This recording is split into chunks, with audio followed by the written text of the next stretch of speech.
So hello guys, we're at Lockwell Hill for a test day, as today was one of the most painful and hardest days I've had probably in our owner driving, because I did about 3 hours, 2 hours last time I was here, and today I did about 30, 40, maybe 50 minutes of track time because we had so many issues with the car, as we obviously had to put some parts together. That's about 10 o'clock, and then later on I did a lap and I had no brakes, so I came in and I didn't go out until about 2 o'clock. About 2 o'clock. And the reason why I had brake issues because when I was at boat and I said the brake pedal was a bit too long, so we were changing it.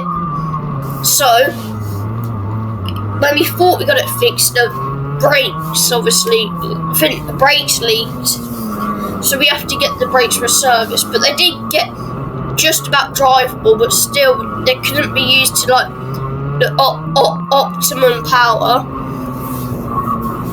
today, so that's quite annoying. And we also didn't really change much of the setup, because out here you can see it's quite boggy, but whenever it's not boggy we wheel spin, and it's quite inconsistent I think through there. So yeah, so coming into here it's annoying because the brakes aren't at the peak, so I couldn't use as much brake power I wanted, so that's quite annoying. So now we're getting up to this Bambino. As annoyingly it's like where I wanted to be, but then I just switched back around the outside, but now put me in a really bad position for this corner here.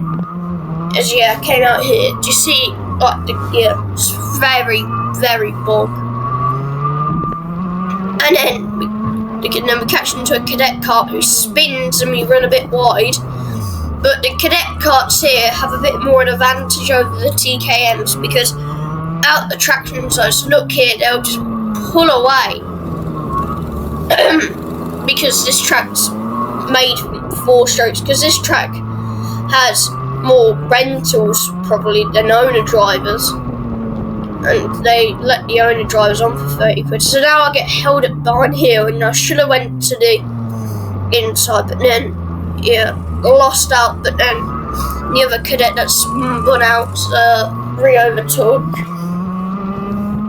as now he was just always like knockout aggressive. He isn't, oh my word. So I let him go here, and then he spins out, which now ruins my exit a bit, because I had to be offline because he spun. Because I didn't want to go too close, because what happens if he spun and then rolled backwards or forwards and then into me,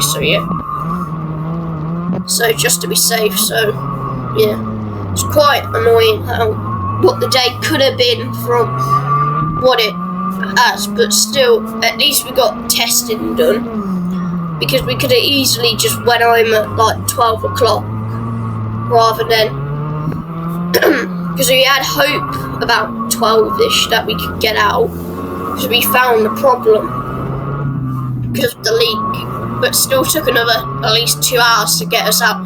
So we hook onto that curb nice and lovely there. So now we use the braking, as now you have to I had to change my driving style a bit from the TKMs from the Hondas I used to drive. But you have to be like, because I do drive a bit more understeer, but then I had to do a bit more aggressive driving style, as now this pro kart lets us through.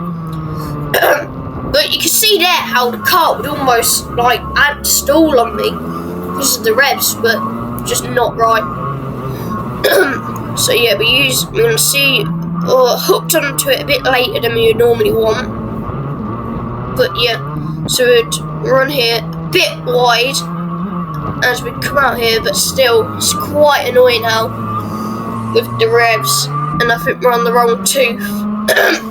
So we're on like a 10 tooth, but when we were last here we were on the 9 tooth 81, I think we were. But then we got another engine that came on a 10 tooth, but we used a 10 81 for Wilton, and it was the wrong one for this type of track. So yeah, we'd hook on here,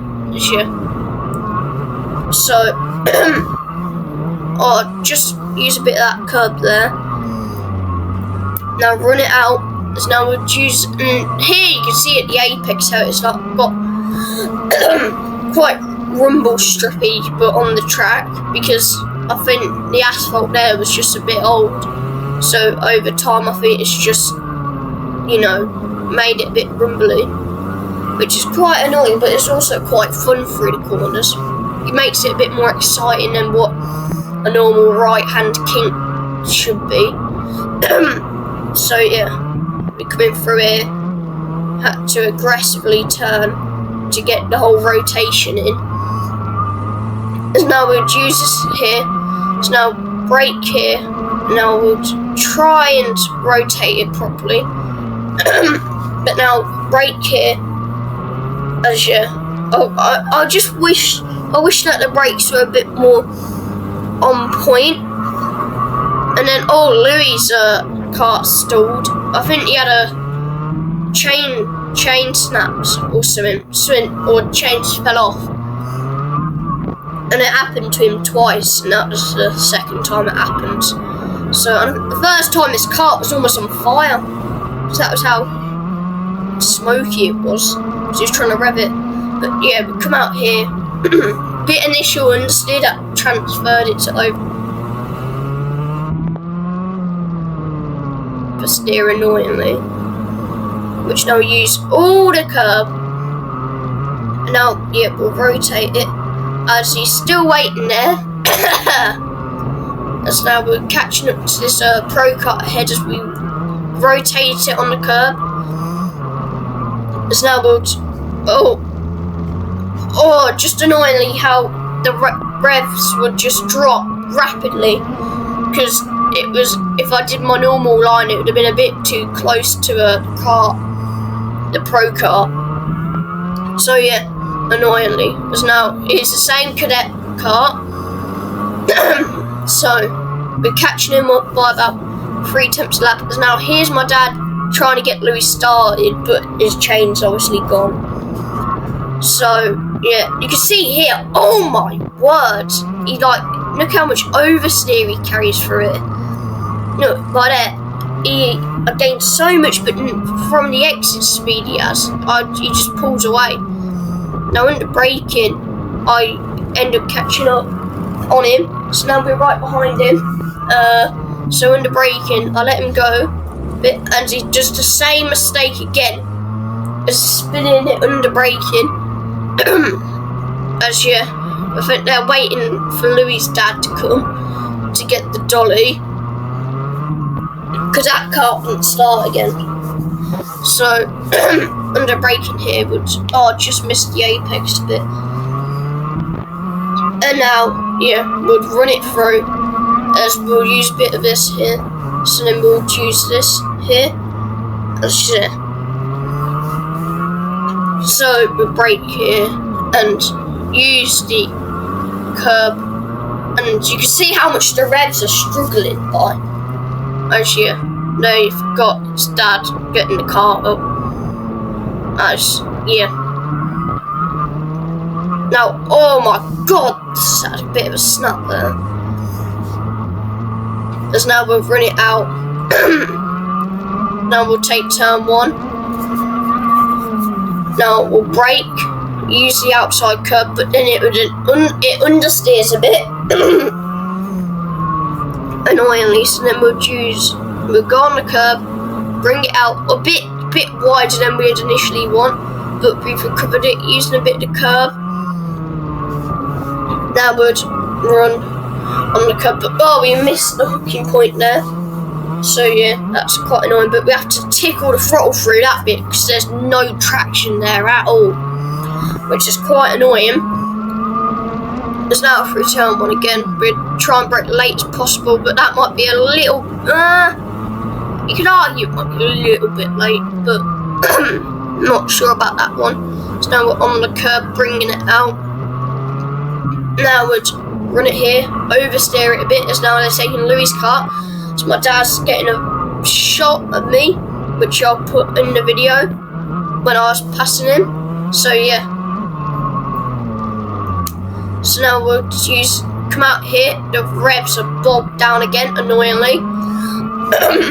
So yeah, we're coming through turn 1, braking. So now we'll just a bit of oversteer initially. Now we'll brake here, using the curb. It's still boggy, which I need to fix my driving. So now here we're getting impeded a bit, quite annoyingly. As yeah. Now we'll use a bit of the curb just to hook it. Now here, do you see my throttle, how we have to tickle it? Because if you use too much, you'd lose more time because of wheel spin. So yeah, but brake aggressively here. Now use this here. Quite annoying how that happened. So yeah, we'll try and bring it through. Now, yeah, rotate it through here, as you. Now here's my throttle cable snapped.